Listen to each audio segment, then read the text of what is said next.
Hi viewers, welcome to our channel. ఈ వీడియోలో మనం మెయిన్ గా మాట్లాడబోయే విషయం ఏంటంటే ఏపీకి మెట్రో ప్రతిపాదన అనేది ఎప్పటి నుంచో ఉంది. 2014 అప్పటి కూటమి ప్రభుత్వం నుంచి కూడా మెట్రో వేయాలి, వైజాగ్ లో కానీ విజయవాడలో కానీ మెట్రో వేయాలని చెప్పి చాలా ప్రతిపాదనలు అయితే వచ్చాయి.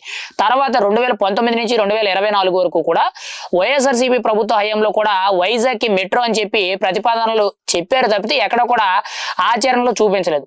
అయితే ఇప్పుడు తాజాగా చూసుకుంటే మళ్ళీ కూటమి ప్రభుత్వం వైజాగ్ తో పాటు విజయవాడలో కూడా మెట్రో అనేది డెవలప్ చేయాలి అని చెప్పి చాలా కీలకంగా తీసుకోవడం జరిగింది. ఆల్రెడీ దానికి సంబంధించి ల్యాండ్ అక్విజిషన్ కూడా మొదలు పెట్టినట్లయితే దానికి సంబంధించిన డిపిఆర్ ప్లాన్ ఏదైతే ఉందో ఇదన్నీ కూడా రూపొందించడం జరుగుతుంది. అయితే ఇక్కడ కీలకంగా చూసుకుంటే ఈ మెట్రో అనేది డబుల్ డెక్కర్ కింద, అంటే పైన మెట్రో వెళ్ళి కింద ఫ్లైఓవర్స్ వచ్చినట్టు, కింద ట్రాఫిక్ ఇబ్బంది లేకుండా సపరేట్ గా ట్రాఫిక్ ఫ్లైఓవర్, దాని కింద మళ్ళీ నార్మల్ రోడ్ ఉండే విధంగా ఇప్పుడు వరకు కూడా దేశంలో ఎక్కడ కూడా లేని విధంగా డబుల్ డెక్కర్ ఫ్లైఓవర్ తో మెట్రో అనేది రూపొందిస్తున్నట్లు మనకైతే సమాచారం తెలుసు. చూసుకుంటే మెయిన్ గా చూసుకుంటే మనకి వైజాగ్ సిటీ అనేది రాబోయే రోజుల్లో చాలా డెస్టినీగా ఖచ్చితంగా హైదరాబాదే గానీ, బెంగళూరే గానీ, చెన్నైయే గానీ ఇలా కొన్ని కీలకమైన సిటీలు ఏవైతే ఉన్నాయో వీటిని బేస్ చేసుకుని రాబోయే రోజుల్లో ఆంధ్రప్రదేశ్ లో ప్రత్యేకించి కూడా వైజాగ్ సిటీని అయితే చాలా భారీ స్థాయిలో డెవలప్ చేయడానికి అయితే చూస్తున్నారు. ఆల్రెడీ ఇటువైపు బీచ్ వ్యూ గానీ, ఆల్రెడీ సాఫ్ట్వేర్ ఇండస్ట్రీకి సంబంధించి కొన్ని కంపెనీస్ అంటే సెర్జ్ ఏరియాస్ ఏవైతే ఉన్నాయో, అనకాపల్లి సెర్జ్ కానీ మెయిన్ గా వైజాగ్ సెర్జ్ ఏరియా ఏవైతే ఉన్నాయో వీటన్నిటికీ కూడా కీలకంగా ఎక్కువ కంపెనీలు పెట్టుబడులతో రాబట్టడం అయితే జరుగుతుంది. ఈ నేపథ్యంలో కీలకంగా చూసుకుంటే వైజాగ్ లో రాబోయే రోజుల్లో మెట్రోపాలిటన్ సిటీగా మారే అవకాశం ఉంది. కాబట్టి మెయిన్ గా వైజాగ్ ని ఒక మెట్రోపాలిటన్ సిటీ కింద డెవలప్ చేయడానికి అయితే ఆంధ్రప్రదేశ్ ప్రభుత్వం అయితే కీలక నిర్ణయాలు తీసుకోవడం జరుగుతుంది. అదే నేపథ్యంలో కీలకంగా చూసుకుంటే ఇటు విజయవాడని కూడా అదే విధంగా డెవలప్ చేయాలని చెప్పి మెయిన్ గా విజయవాడ నుంచి అమరావతి వరకు కూడా కీలకంగా చూసుకుంటే ఒకవైపు మెట్రో, రెండోది ఔటర్ రింగ్ రోడ్ కూడా ప్లాన్ చేయడం అయితే జరుగుతుంది. రెండు విధాలుగా చూసుకున్నా కానీ ఆంధ్రప్రదేశ్ లో అయితే రెండు మెట్రోపాలిటన్ సిటీల కింద చాలా బలంగా ఎదిగే విధంగా రాబోయే రోజుల్లో ఫ్యూచర్ సిటీస్ కింద చాలా బలంగా డెవలప్ చేసే విధంగా కూటమి ప్రభుత్వం అయితే నిర్ణయాలు తీసుకోవడం జరుగుతుంది.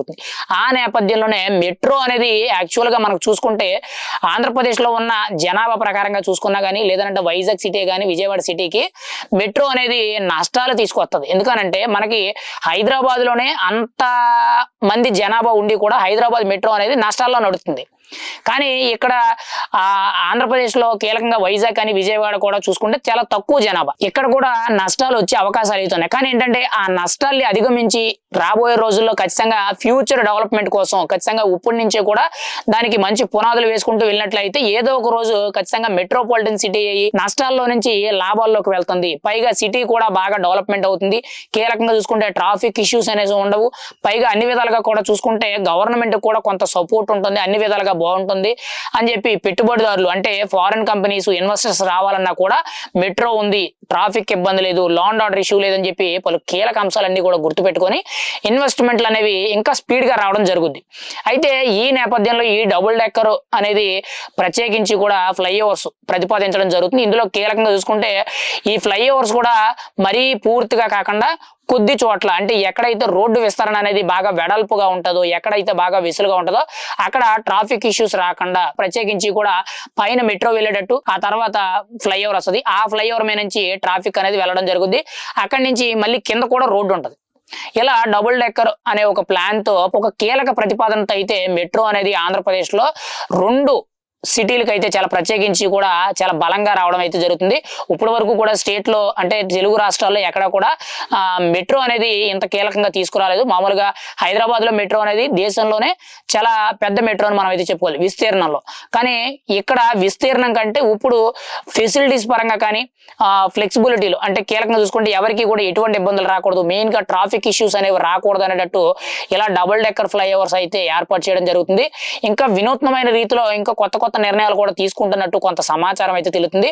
ఇక్కడ మెయిన్ గా చూసుకుంటే విజయవాడ సిటీ అండ్ అమరావతి కలుపుతున్నట్టు మెయిన్ గా వైజాగ్ సిటీ అంతా కూడా అవుట్స్కట్స్ వరకు కూడా కవర్ అయ్యే విధంగా ఈ మెట్రో అయితే ప్రతిపాదించడం అయితే జరుగుతుంది. ఏదేమైనా కానీ నెక్స్ట్ 5 to 10 years లో పూర్తిగా కూడా 100% మెట్రో అనేది ఈ రెండు సిటీల్లో కూడా అందుబాటులోకి వచ్చే అవకాశం అయితే ఉంది. మరి రాబోయే రోజుల్లో ఇంకా ఎటువంటి పరిణామాలు చోటు చేసుకుంటాయి, మెట్రోలో కూడా ఇంకా వినూత్నమైన కార్యక్రమాలు చేపడతారని మనం అయితే చూడాలి. ఏదేమైనా కానీ ఈ రెండు రెండు సిటీల్లో మాత్రం ఖచ్చితంగా మెట్రో అనేది పూర్తి స్థాయిలో డెవలప్మెంట్ అయినా కానీ మొదట్లో కొంత నష్టాల్లో ఉన్నా కానీ 100% రాబోయే రోజుల్లో అభివృద్ధి జరిగిన తర్వాత ఎంప్లాయ్మెంట్ క్రియేట్ అయ్యి ఆటోమేటిక్ గా ఇన్వెస్ట్మెంట్లు అనేవి ఎక్కువ శాతం వచ్చినట్లయితే జనాల రద్దీ పెరుగుద్ది. అంటే ఆటోమేటిక్ గా పాపులేషన్ అనేది పెరుగుద్ది. పాపులేషన్ పెరిగిన తర్వాత ఆటోమేటిక్ గా నష్టాల్లో నుంచి లాభాల్లోకి వచ్చి ప్రభుత్వానికి కొంతవరకు కూడా దీనివల్ల ఆదాయం కలుగుద్ది. అండ్ మెయిన్ గా సిటీ డెవలప్మెంటే కానీ ప్రజలకి రవాణా సదుపాయం అనేది చాలా కీలకంగా ఉంటుందని మనం అయితే బలంగా చెప్పుకోవచ్చు.